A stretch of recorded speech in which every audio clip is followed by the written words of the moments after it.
Hey guys, this video on ethos, pathos, and logos, like a lot of things that are out there on the internet, it provides some good basic understanding of what the concepts are, but in the end, it's pretty superficial. So I want to go through a few key elements of what these are really all about to add in a little bit more nuanced understanding of what we're actually looking at when we're talking about ethos and pathos, particularly. So, if you went through this process here, what are the qualities that you associate with somebody being trustworthy, right? So, if you do think of somebody specific that you would ask for a very serious question, then you're likely to come up with some similar qualities that pretty much anybody would. So, for instance, I'm just going to do kind of a basic one. So, for instance, I have a mechanic that I go to. His name is Rich, and um, Rich knows a ton about cars. He's very knowledgeable. On top of being very knowledgeable, Rich knows me, right? He knows my family. He knows my extended family. We've been going to him for years. He knows what kinds of cars that we typically need, and he knows when we're going to need a new car. So he is somebody who is always kind of looking out for my best interests.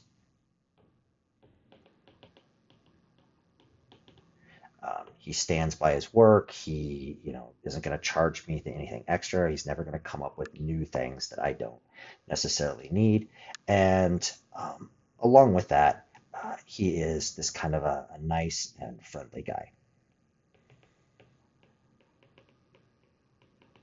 He's helpful. He's always willing to go kind of the extra mile for pretty much anybody. And chances are, if you go through and you look at the different kind of people you trust, you're going to come up with a lot of similar sorts of things that other people are, right? We don't trust people who are going to lie to us, who are going to try to uh, trick us into doing something. We don't trust people who don't seem to care about us, or people who don't seem to have good values or good morals, or at least ones that are similar to our own values and morals, right? So those are the sorts of things that we trust. And what Aristotle did when he started examining ethos is he did the same basic thing that we've done. He looked at what people actually trust in people. He looked at figures that were trusted in general by others. And so we kind of boiled these down to three overall traits. And what he's talking about here are what those traits are. And we kind of boil those down to what we typically call intelligence, right? Or making good sense. And so while my mechanic friend Rich is really knowledgeable and understanding of cars, he's not knowledgeable about everything. So when we're thinking about intelligence, we're thinking about somebody who knows something relevant or related to what we're dealing with at this particular point in time. We know that we trust people who have good moral integrity. They seem to stand for what they believe in, and they seem to have beliefs and values that correspond and relate pretty readily to our own. And this is one of the things that when you start looking at characters who are, dynamic and people who are engaging, one of the things that is often being marked as that idea of ethos is simply the idea that they are similar to us. They sound like us, they look like us, and that's why we think they have the same values. So the real key there is moral integrity. That's what we're actually searching for. And this last element, what Aristotle called good emotional habit, or some people translate as goodwill here, or sincerity, is simply the idea that this person is looking out for your own best interests. So my guess is if you were looking at somebody who you would actually ask for advice on something really important to you, you're going to like a family member, a trusted friend, a close family friend, somebody who has that knowledge and cares about you and is willing to make decisions for your best interest, even if it's not what they themselves personally would want in that situation. So those are the things that create ethos, and that's pretty easy to understand. Now, the tricky part is to try to think about, okay, if that's ethos, how do I make sure I show that in a speech? So one of the things to keep in mind, I'm just going to write it up here, is that a lot of your ethos depends on your reputation before you get up to speak, right? You have a reputation when you start talking. So if you have shown yourself to be somebody who's credible, who's knowledgeable, who knows and understands what they're talking about really well, generally speaking, people are going to give you some leeway when you get up to speak. But if you show yourself to be somebody who can't be trusted, chances are they're not even going to give you the chance. But either way, let's say you're dealing with an audience that doesn't know you or has not really interacted with you much before. How do you go about showing some of these core traits or core qualities? Right? So intelligence is probably one of the easiest ones. And a lot of those are going to be sort of superficial things we notice about delivery. Right? Do you seem confident, fluid?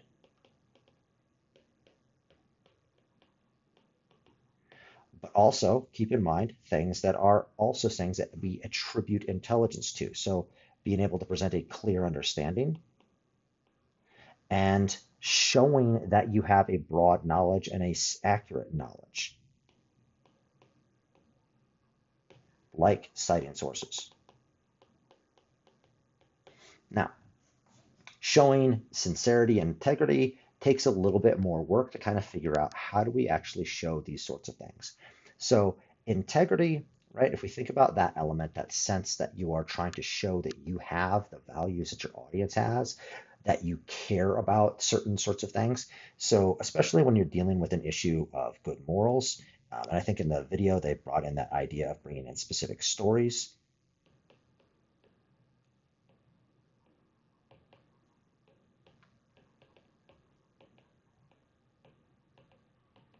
Right? Beyond just being a pathos sort of appeal, those stories show us that like there are people like us involved in what it is that you're talking about. And part of that speaks then to your moral integrity and that sense of a moral connection to us. You also really want to show that what you're advising is a good thing to do. It is a right thing to do.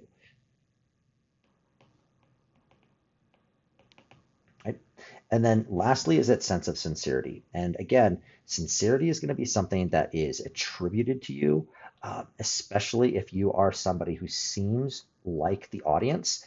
And one of the key ways we do that, if we think back again to delivery, we smile, right? We trust people who smile. People who smile are friendly, but also show that you know about the audience.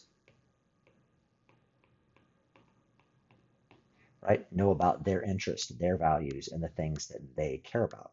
If you're able to do those things, you're going to be able to more successfully convey the fact that you have that strong ethos. Now, we want to jump ahead pretty quickly to talking about pathos. So, pathos and using emotion has a little bit of a negative connotation when it comes to a lot of rhetoric, right? People are often like, whoa, whoa, warning, this is going to warp our audience's judgment, right? Aristotle leads off his book of the Rhetoric, right? One of the first passages he talks about.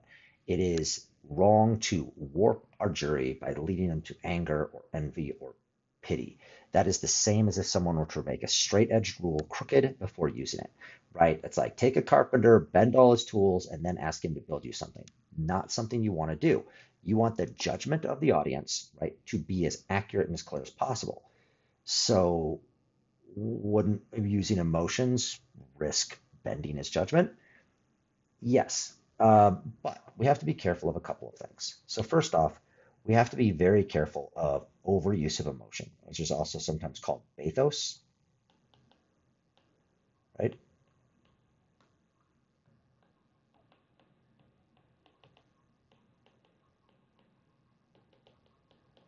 Right? So that overemphasis of emotion or overemphasis on emotion is something that can um, lead to more biased and immediate reactions rather than solid judgment. So if you think of some things like, so for instance, we talked about trials, there are some pieces of evidence that are so inflammatory, they can't be shown to the jury, right? I'm not going to show you something horrifying to the jury because that's going to taint their judgment and make them just want to punish anyone who would be associated with this crime. not necessarily look at whether or not the person who's being accused is guilty of that crime, right? So we have to be very careful of that. But the other thing that we do have to keep in mind is that human beings are by nature emotional creatures. We respond to our world with emotion.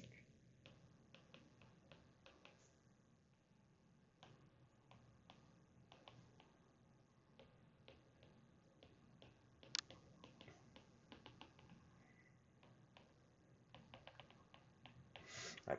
So Aristotle worked through a fairly basic mechanism of managing emotions. Right? When we think of emotions, emotions aren't something that just simply wells up from inside of you. Right? Sometimes we're like we wake up feeling angry or whatever, but generally speaking, emotions are a reaction to something that is in front of us. We talked about this really quickly with what I call the dominoes effect with emotions, but we respond to what Aristotle called the object on the horizon,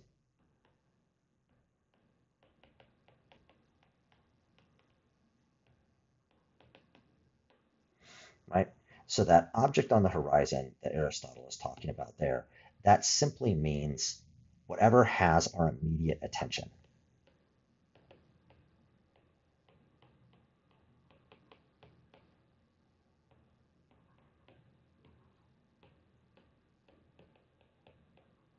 right? So if you imagine, for instance, that you've been working all night on this paper, you've been typing it up, you've been just burning through all of your effort. It's almost done. It's due, at midnight. It's 11:50. You get it all done. You're putting your finishing touches on it. And then something happens and your computer shorts out and you go to get that paper back and it is gone.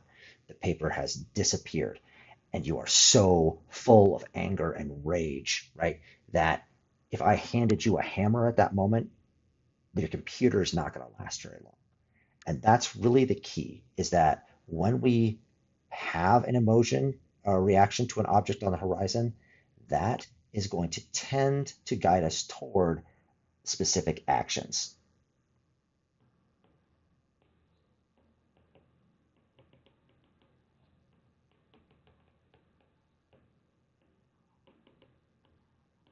right? Or it's going to make those particular actions more likely.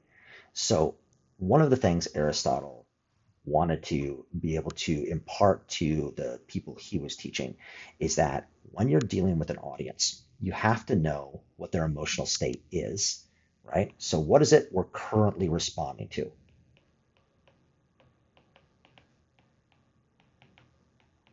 right? What are we thinking about right now? And then what is the emotional reaction to that?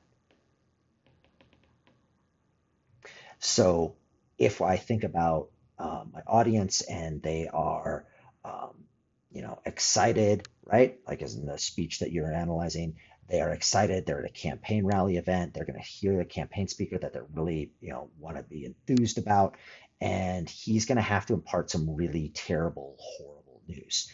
He has to change what it is that we're focusing on.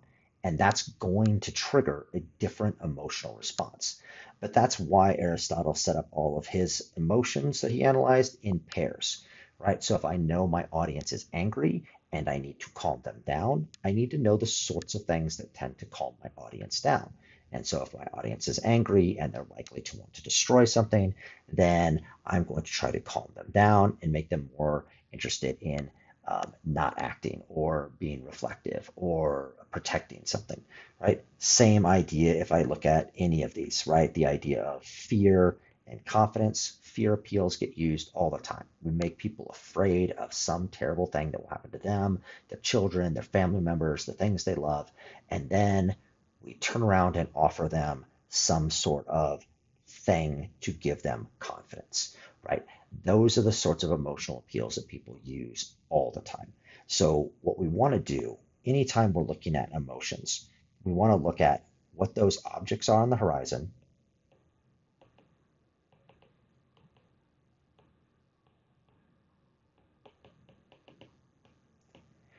and then, of course, how is my audience reaction?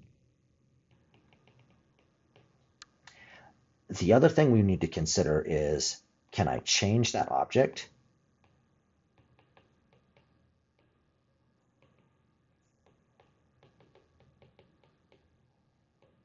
Or